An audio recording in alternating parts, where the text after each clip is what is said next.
Hey, I'm Clayco, and I help people with existential confusion. Over the last 3 years, I've built a community of people interested in these deep topics, and I like to ground them in a mix of esotericism and science at the same time. What happens is that at some point throughout your self-development journey, you start to lose your mind. And the reason you lose your mind is because of your intelligence. Most people think that they are miserable because they don't know enough, and then they want to figure something out, like the right productivity hack or just some sort of new truth that makes everything suddenly easier. But what ends up happening is that you feel way worse because of the knowledge you have. You are not just peaceful in the present, interacting with whatever comes in front of you, but you are focused on the ideas or the knowledge base of your mind, and it's distracting you from actually having a pleasant experience, because hell knows that there are so many things you'd rather not know. So then you have consumed so much knowledge over philosophy, psychology, and spiritual theory that you start to get insane from your own database, because the implications of your knowledge lead you to a place that, normal society would just call insane. For example, if you deeply contemplate about the nature of self, you start to realize that the self is somewhat of an illusion and there is no true solid identity. Or if you start to question, okay, what is reality? What does it mean to die? And then is there something afterwards?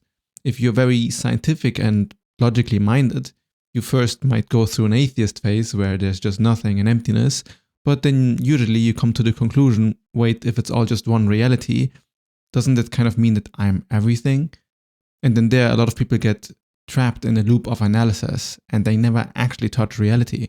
Because on the one side, there's this fantastic idea of transcending your humanity and becoming one with everything. And on the other side, there's just genuine fear about what does this actually mean? Am I supposed to just be everywhere and everything all at once? Then you can start to have illusions where you think that you are God and that you are physically trapped in some sort of meat cage, which is your body. And you're basically a sort of flesh automaton animated by neurotransmitters. And you see through the illusion that you're just this automated machine with no real soul or something. And then what tends to happen is that you get into deep, deep suffering because suddenly there's nobody to talk to because it's all just in your head. And all the scientific and philosophical knowledge gets used by your own mind to just drive you absolutely mad and disconnected from other people. You become paralyzed by just how much knowledge there is out there, not just what is in your head, but what theoretically could be known. So you're in this weird state where you know that you don't know anything, but also this entire universe happens to be in your own mind and in your own head. So in some real sense, you're actually everything and you know everything that you could possibly know in this moment.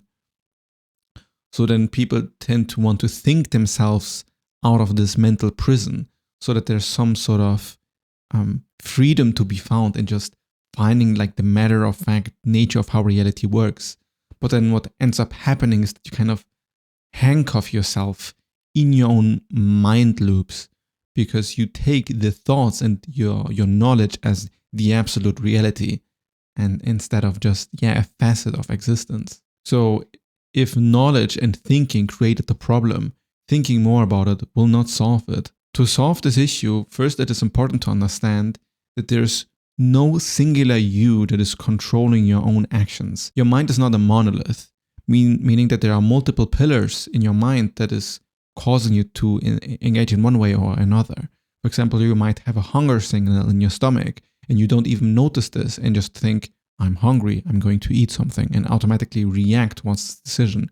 And then since you had the feeling that you were hungry, you take ownership of this idea and said, I wanted to eat and I went and did this. When it might be more accurate to say that, no, it was your stomach that made you go eat something. But we don't like this framing because it takes our agency away. But if you investigate how the body actually functions on raw scientific data, well, your body is a vehicle with many drivers. And every part of your body has like its own intention.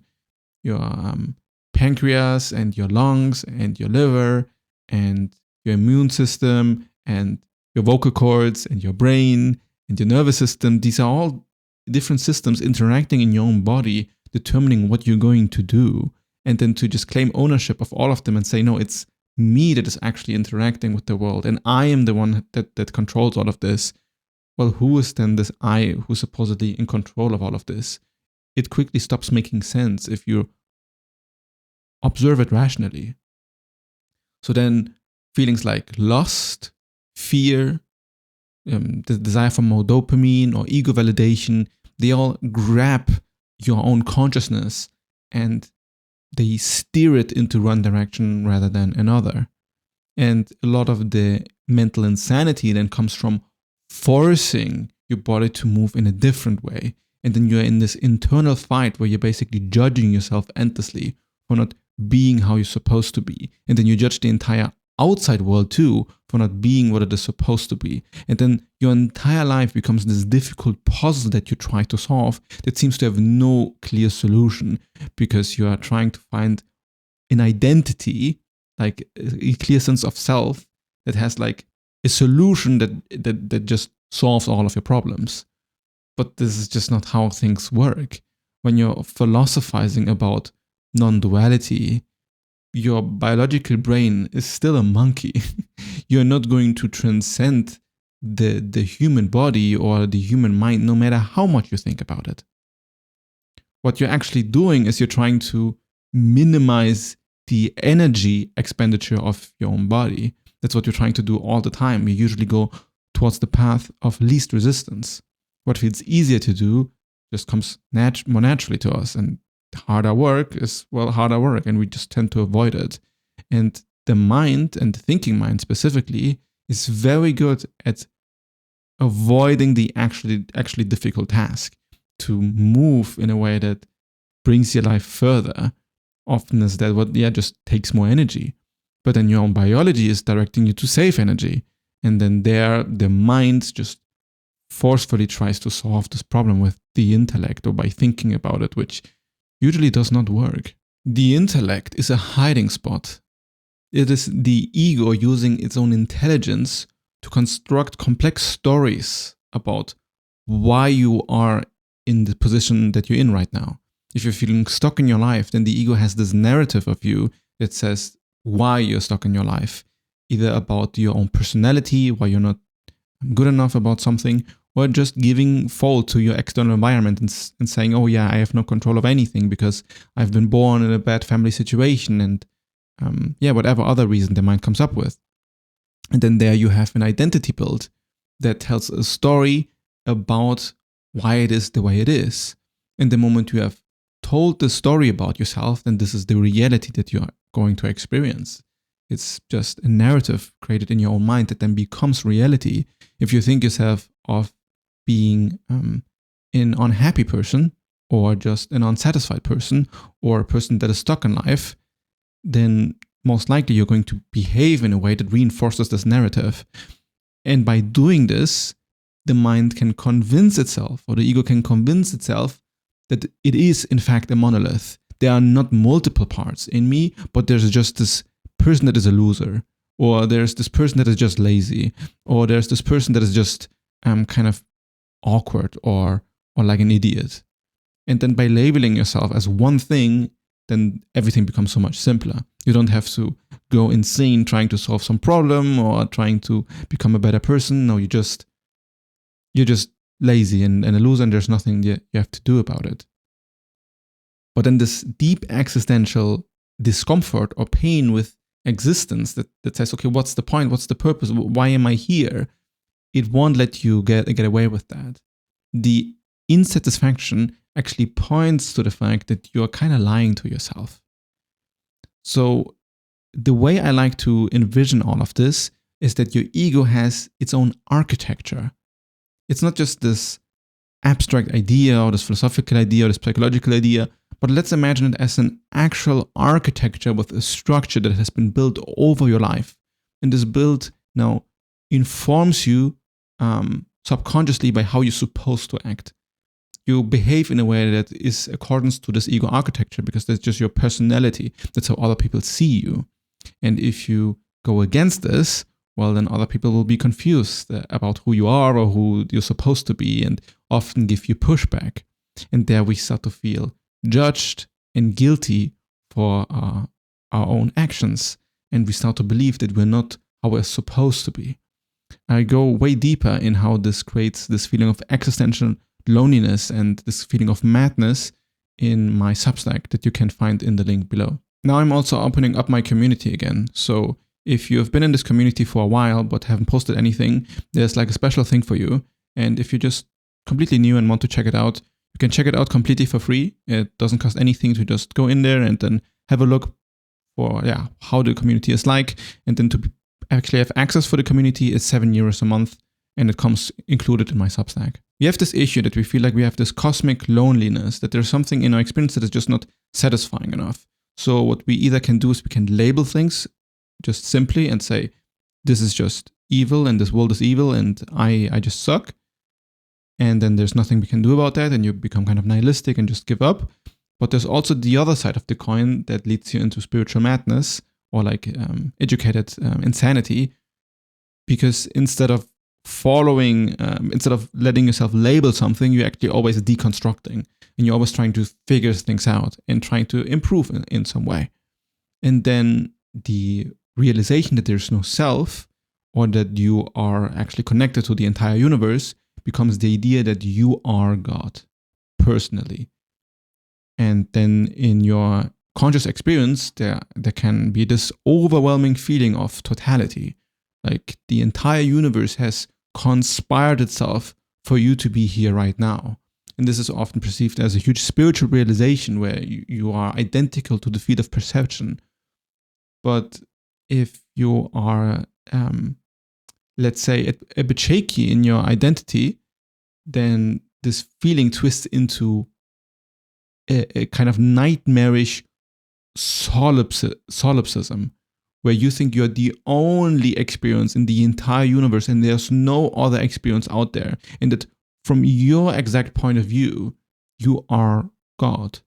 And you're the only thing that will ever exist, because when you die, well, you're going to be in another body or in another lifetime, but it's still just going to be you. Like you're ultimately alone, and you can never really connect to another consciousness because it's just one consciousness. It's just you as God. And when I talk to people who are in this state, and I remember also when I was in this state, it is in this, you find yourself in this weird duality where you feel both extremely grandiose because you think yourself to be the universe as a whole and equal to God. And at the same time, you feel extremely insecure and alone because you feel like you are actually the only being in the universe and you cannot connect with anybody. So there's this weird paradox where you feel humbled and freaked out and scared. And the fear that there's nobody there is really what leads you to this idea that either I ignore this truth, like I don't want to actually think about it, or I recognize this truth and now suddenly I have to take the burden of all the suffering in the universe and all the problems of existence because I am actually everything. And all of this might sound very much insane if you haven't reasoned yourself to this place. But I've talked to very educated and very intelligent people, and they arrive also at the same place. And also if you look at old writings from Nietzsche or other older philosophers, you can see that many of them went insane. And they had this case of educated insanity because all of this knowledge that they acquired over the world led them to conclusions that for any normal, not so intellectual person is just, insanity. And I'd argue that if you don't know how to manage it well and be secure in it within your body and feel like your life is kind of breaking apart or you're just always waking up with a huge overwhelm, well, then there's something there to be solved. But it's not really about cosmical truth or the nature of the universe, which in a way it is, but it ends up being about your own well-being, that you can feel comfortable in your own skin and in your own life, because there's a lot of life to live. You kind of have to accept in a brutal way that there's nothing in the universe that can make you whole.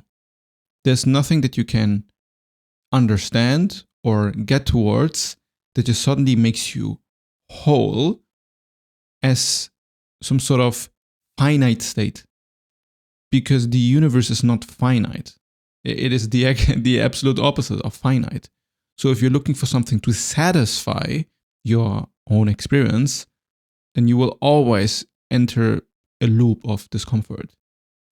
So then a lot of people, what they do is also, they recognize that reality is constructed, since we are constructing our own world, internal world simulation, basically through our own brain and the way we interact with the world. And then you might also have the insight that nothing is actually real. You notice that since it's all in your head and you're always interacting with stuff from your own head, that there's nothing in reality that is truly real. And there's in spirituality where this idea comes from, that it's all an illusion, it's all Maya. This entire world is just a giant illusion constructed by all of the different causes and conditions that brought us to this place. Now, again, here, the educated insanity can take this truth and then integrate it in a way that is extremely dysfunctional. Because, yeah, even if it's all an illusion, you'll still get hurt if you jump off a bridge. So the illusion works, but you need to account for the illusion in the first place. You cannot just say, okay, well, it's all an illusion, so nothing matters. Well, there's still an illusion there, so there's something real to talk about. If not, there wasn't a word for illusion either. So you need to account for the illusion. And if you start doing this, then it might, again, flip into the other side that says, wait, it is all absolutely real, and I actually can't take it because it's just too much. And it's always this weird pull and push of, oh, the universe is so meaningful and so gigantic and it's so big, and how can I comprehend that all of this exists? And then the other side is, oh my God, it's all so meaningless and nothing really matters and it's all constructed and it's all an illusion and we're all going to die anyway. And to see, and this is really the crux of what makes people cure themselves of the insanity, and it's seeing that both extremes are true. Non-duality implies that both perspectives of reality are real because both can be experienced. These are both processes that your mind can go through, and then the experience becomes lived.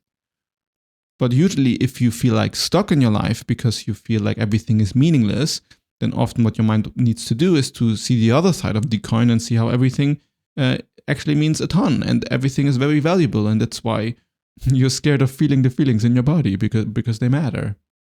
And then on the other side of the coin is you are overwhelmed from reality because you have so many responsibilities and there's so much burden in your life, and how am I supposed to deal with all of this? And then it helps to zoom out and be like, none of this matters as much as you think it does. Like, you're just one life, it's gonna be over. In the grand cosmos, you're just bury a drop in the ocean. Don't need to be neurotic about what happens next. Like, it's actually all fine. Consciousness is like an infinite mirror that touches things on both sides simultaneously.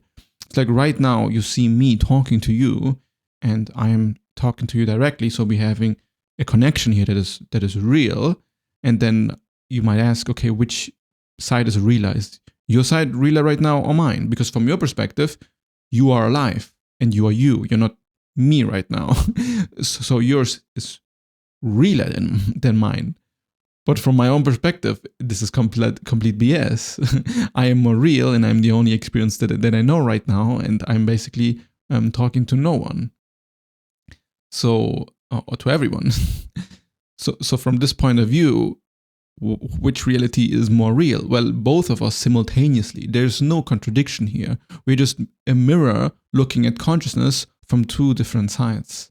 And this kind of brings you out of this idea of solipsism, that you're like legit the only being in the universe. Like, no, because you're in your body and not in another person's body or in an animal body. But yeah, you will experience the entire universe just from your own perspective within your body. You're never going to escape it directly. So in a real way, you only have real contact to yourself, always. And to find peace in this reality usually requires to destroy the intellect, to not use the mind spin circles around identities all the time, but to actually use rationality like I'm doing right now to show both sides of the coin in any issue and then collapse the difference. See how both things can be real simultaneously. And this actually works for almost everything, as odd as it sounds. For example, if you hear somebody talking about the earth being flat, you then can ask yourself, okay, in which way is this true? And the mind usually wants to just completely dismiss any stupid ideas because, why entertain this? But no, there is a few ways in which the earth is really flat. And first, it's in perception. When you actually live in your life and walk outside your house, you don't see a curvature of the earth. So first of all, and second of all, well, the person who actually believes in the flat earth theory has constructed an internal world simulation where the world is like this. So I'm not a postmodernist. I'm not saying that this means that the earth is actually flat, but there's a layer of reality where you can live 50 years of your life, and in this entire 50 years of your life, the earth is flat, which is the kind of this post-truth society that we are constructing right now, where everybody's just in their own bubble and then just perceives their own reality as real. And it's, of course, not true in some material sense, but it is true in an experiential sense. And it actually transforms how you perceive the world if you think that the earth is flat. Like there's a real cause and effect change if you have this belief. And in this way, it's true. Like it is real, at least. And this is also why any truth that your mind can come up with that makes you feel scared in some sort of complex, educated insanity way, it often is the case that the truth that you're accessing is actually true. And you just cannot accept it. Like you're so scared of the fact that what you're glimpsing is actually the case that you kind of want to argue it away or kind of fight against it, which causes all of the suffering. Even this idea of solipsism, that you're the only being in the universe, has like some truth to it. But the question is, how does your mind process it? Like how do you actually understand what it means for you right now? Because it's really the context that changes the relationship to this truth. Like how do you feel about this being the case? For example, you might have your heart pounding out of your chest and you're super excited and it's super like you're full on a rush. And that's because you've been running a marathon. So in this context, it makes sense. But if you suddenly wake up in the morning and you're sweating profoundly and you're having a panic attack and your heart is beating out of your chest, well, in this different context, it sounds very much dangerous and you should probably go to a doctor. And then the mind narrates one experience as being severely more negative as the other, when maybe the actual sensations are the same. But the real prison is the story that you tell yourself about this. Like, am I going to have a panic attack? Or please let me not have a panic attack, right? And then you're fueling the system because your mind is trying to protect yourself or predict the future in some way, and it just doesn't work. And it's really this part that feels uncomfortable about something that makes us want away from a thought or a truth that causes more pain. So all of this mental gymnastics that the mind does is just really about avoiding surrender. It's maintaining the illusion of control, maintaining the illusion that you're just one thing instead of a monolith with different aspects of yourself. And it's trying to avoid the idea that you have no choice in how you're going to live your life. There's a process, an emotional integration process that is just completely disconnected from the mind. You don't need to think about it at all. You really have to do nothing, as simple or stupid as it sounds. But it's the process of recognizing something in awareness and then having to deal with this that makes you become free from it.